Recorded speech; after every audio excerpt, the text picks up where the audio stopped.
खुद नहीं आ सके, उन्होंने मुझे भेजा है। अब मैं मरियम को नहीं छोड़ूंगी। अब बहुत हो चुका है। अब जो करना होगा मैं वो ही करूंगी। मामला बहुत बढ़ चुका है।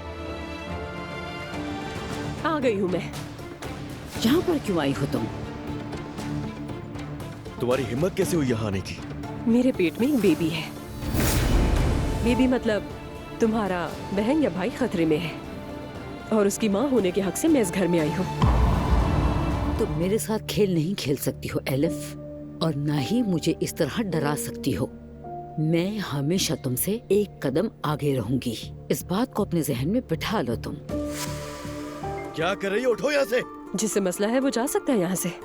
मैं तो तुम्हारी माँ की मेहमान हूँ। आपकी बीवी बहुत बुरी इंसान है। आपको क्यों समझ नहीं आती ये बात? उसने मुझे इसलिए टारगेट किया क्योंकि मैं अपना बच्चा नहीं खत्म कर सकी। इस्माइल, कहाँ जा रहे हो? तुम हो कौन? ये सब क्या हो रहा है? दरवाजा खोलो, खोलो इसे, खोलो, लानत हो, खोलो इसे जल्दी, खोलो।